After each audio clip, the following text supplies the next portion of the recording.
Hello students, class twelfth सभी को नमस्कार। जो हमारा ह्यूमन रिप्रोडक्शन वाला चैप्टर चल रहा था उसमें नेक्स्ट लेक्चर है।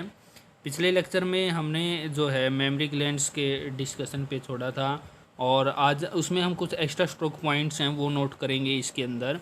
ठीक है, तो बेटा इसमें जो जो डायग्राम देख रहे हो इसमें मेल और फीमेल जो है दोनों के जो ब्रेस्ट हैं जो उनको उनका कंपैरिजन दिखा रखा है कि किस प्रकार से वो अलग होते हैं। तो आप देख रहे हैं जैसे कि जो मेल वाला है, जो आपके जो राइट की तरफ है, जो मेल वाला है जो है, इसमें देखो इसमें फैटी टिश्यू दिखाई दे रहा है, एरोला है, निपल है। ठीक है, तो एक बात बताएं आपको इसमें कि जो मेल के अंदर जो मेमरी ग्लैंड्स होते हैं उसमें केवल फैटी टिश्यू पाए जाते हैं, बाकी जो लेक्टिफेरस डक्ट वगैरह वो नहीं होती। ठीक है, एरोला भी होता है, निपल भी होता है, ये हम ये बोल सकते हैं रूडिमेंट्री होती है। रूडिमेंट्री मतलब डेवलप नहीं होते पूरी तरह से। ठीक है, तो मेल के अंदर जो है वो फैटी टिश्यू भरे होते हैं उसके अंदर मेमरी ग्लैंड्स में, जबकि फीमेल में हम देखते हैं कि फीमेल में फैटी टिश्यू भी है, लोब भी हैं, डक्ट्स भी हैं, एरोला, निपल, ये सारी चीज़ें, लोब्यूल्स वगैरह भी उसमें प्रेजेंट हैं। लेकिन उसमें जो है क्या है, उसमें लोब्यूल्स नहीं हैं। ठीक है, और जो उसमें एक तरह से ओनली फैटी टिश्यू भरा हुआ है मेल के अंदर। ठीक है बेटा, आगे देखिए इसमें देखो, इसमें हमने पिछले लेक्चर में भी पढ़ा था कि जैसे कि इसमें एरोला है, एरोला में देखो एरोलार ग्लैंड्स प्रेजेंट होते हैं। ये एरोलार ग्लैंड्स एक्चुअल में जो हैं ये सेबेशियस ग्लैंड की तरह ही होते हैं, मतलब ऑयल सिक्रीट करने वाले ग्लैंड्स होते हैं ये। ठीक है, और इसमें देखो फैटी टिश्यू है, एलोविली है, फिर लेक्टिफेरस डक्ट भी दिखाई दे रही हैं, लोब्यूल्स दिखाई दे रहे हैं। ठीक है, और इसमें निपल भी दिखाई दे रहा है आपकी इसमें। ठीक है, मिल्क फ्लो का भी दिखा रखा है इसमें, मिल्क किस प्रकार से फ्लो कर रहा है इस डायग्राम में। अभी कुछ एक्स्ट्रा स्ट्रोक पॉइंट हैं वो आप नोट कर लेना। Mammary glands present in males but it is in rudimentary form. Mammary glands present होते हैं मेल के अंदर बट ये डेवलप नहीं होते, नॉन फंक्शनल होते हैं, रूडिमेंट्री फॉर्म में होते हैं। ठीक है, फीमेल के अंदर जो है मेमरी ग्लैंड्स जो हैं develop under the influence of oestrogen and progesterone. तो जो फीमेल है उसके अंदर जो मेमरी ग्लैंड होते हैं वो किसके कंट्रोल में होते हैं, वो ओस्ट्रोजन और प्रोजेस्टेरोन हार्मोन के कंट्रोल में होते हैं। जो एस्ट्रोजन हार्मोन है और प्रोजेस्टेरोन हार्मोन जो है ये उसको मतलब उसको डेवलपिंग में उसमें हेल्प करते हैं, मेमरी ग्लैंड की डेवलपिंग में। ठीक है, और उसमें मतलब एक तरह से जब इनमें इनका सिक्रेशन होगा तभी उनकी डेवलपमेंट होगी मेमरी ग्लैंड्स की। और दूसरी बात एक आपको बता दें कि जो मेमरी ग्लैंड्स का साइज़ है, जो ब्रेस्ट का साइज़ है वो फीमेल में वेरी करता है, अलग अलग फीमेल में अलग अलग वेरी करता है। किसी में ज़्यादा मतलब डेवलप होता है, किसी में कम डेवलप होता है। तो वो एक्चुअल में वो ऐसे मत समझना कि भाई ज़्यादा ज़्यादा मिल्क रिलीज होगा तभी उसका ज़्यादा साइज बड़ा होगा, नहीं, ऐसा कुछ नहीं है। उसमें केवल ये अमाउंट किस पे डिपेंड कर, मतलब जो उसका साइज़ किस पे डिपेंड करता है, अमाउंट ऑफ एडिपोज टिश्यू, ये फैटी टिश्यू पे डिपेंड करता है। देखो इसने बोल भी रखा है, amount of adipose tissue determine the size and shape of breast. Size और शेप, जो ब्रेस्ट की शेप और साइज है उसको डिटरमाइन कौन करता है, जो अमाउंट है उसके अंदर, जो एडिपोज टिश्यू, जो फैटी टिश्यू भरा हुआ है उसकी वजह से होता है। But it has nothing to do with the ability of milk production. इसने ये बात भी क्लियर कर दी यहाँ पर कि इसका मिल्क प्रोडक्शन से कोई लेना देना नहीं है। ठीक है, फिर 15 to 20 lactiferous duct present in each breast. एक ब्रेस्ट में 15 से 20 जो है लेक्टिफेरस डक्ट प्रेजेंट होती हैं जिसके अंदर से मिल्क रिलीज होता है। On the surface of Ellora, जो एरोला पार्ट है, जो पिगमेंटेड पार्ट है, उसमें स्पीसीज ग्लैंड प्रेजेंट होते हैं जिनको एरोलार ग्लैंड्स बोलते हैं। क्या बोलते हैं? Areolar glands. ठीक है, mammary glands are considered as modified sweat gland. Actual में देखो मेमरी, ये इंपॉर्टेंट पॉइंट भाई, मेमरी ग्लैंड्स जो है वो किसकी मॉडिफिकेशन है, वो स्वेट ग्लैंड की मॉडिफिकेशन है। स्वेट ग्लैंड को ही मॉडिफाई किया होता है उसमें मेमरी ग्लैंड्स, ये नेचुरली होता है भाई ये। ठीक है,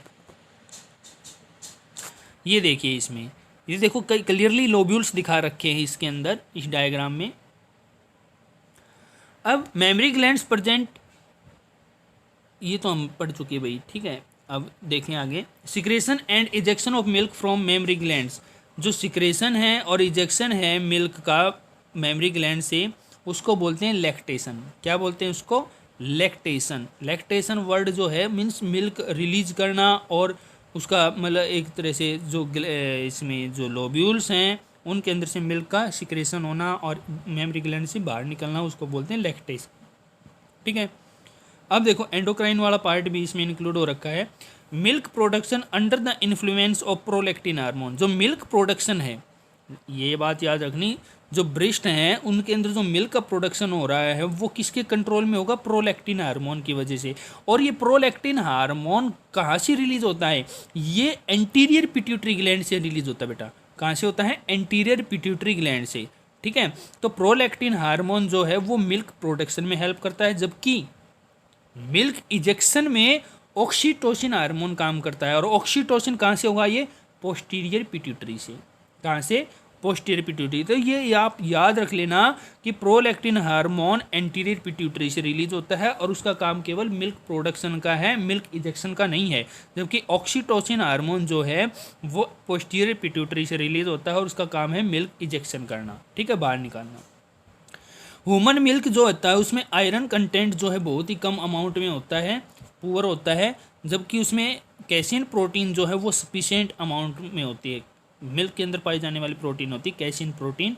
और इसमें शुगर जो है वो कौन सी है? लैक्टोज फैट होती है। इसमें सोडियम होते हैं, पोटेशियम, फॉस्फेट और विटामिन्स भी पाई जाती हैं कई तरह की इसमें। ठीक है, मदर मिल्क में। ठीक है भाई, अब ये देखिए, देखो किस प्रकार से पॉजिटिव फीडबैक दिखा रखा है। प्रोलैक्टिन हार्मोन आ रहा है, ठीक है, प्रोलैक्टिन हार्मोन मिल्क प्रोडक्शन में हेल्प करेगा, ऑक्सीटोसिन मिल्क इजेक्शन में। अब देखो एक क्या सीक्वेंस बनती है। देखो मैं नेचुरली फिनोमिना बेटा, ये अफेक्शन है, नेचुरली अफेक्शन है ये मदर का और बेबी का। देखो आपने देखा होगा जो प्रेम होता है वो बच्चे का और माँ के बीच में बहुत ज़्यादा गहरा होता है, और माँ जो है सबसे ज़्यादा प्रेम करती है अपने बच्चे से। ठीक है, तो जैसे ही बच्चा मिल्क ब्रेस्ट को ऐसे जैसे जो निपल है उसको मुंह के माउथ के अंदर लेगा, तो उससे एक मतलब रिफ्लेक्स जाएगी कहाँ? ब्रेन में, मदर के ब्रेन में। ठीक है, वहाँ से एंटीरियर पिट्यूटरी से प्रोलैक्टिन हार्मोन होगा तो मिल्क प्रोडक्शन स्टार्ट हो गया, और ऑक्सीटोसिन मिल्क इजेक्शन करेगा। तो एक पॉजिटिव फीडबैक बन रहा है ये। ठीक है बेटा, ये देखिए इसमें हाइपोथैलेमस है। हाइपोथैलेमस आपको पता है कि दो हार्मोन रिलीज करता है, रिलीजिंग और इनहिबिटिंग हार्मोन। तो रिलीजिंग हार्मोन कौन सा क्या करेगा? एंटीरियर पिट्यूटरी पे और पोस्टीरियर पिट्यूटरी पे काम करेगा। एंटीरियर पिट्यूटरी से मिल्क प्रोडक्शन करवाएगा प्रोलैक्टिन के थ्रू, दूसरा पोस्टीरियर पिट्यूटरी से ऑक्सीटोसिन रिलीज करेगा, मिल्क इजेक्शन होगा। ठीक है, और रिसेप्टर प्रेजेंट होते हैं कहाँ पर? निपल्स में। ठीक है, कहाँ पर प्रेजेंट होते हैं? निपल में प्रेजेंट होते हैं। ठीक है, तो इस लेक्चर में इतना ही बेटा, इसको नोट करें। ठीक है, एक्स्ट्रा स्ट्रोक पॉइंट जो है आपका एनसीईआरटी में नहीं है, इनको नोट कर लें, लिख लें, याद रखें, अपनी नोटबुक कंप्लीट रखें, नोट्स अपने बना के रखें बेटा। ठीक है, thank you and have a nice day.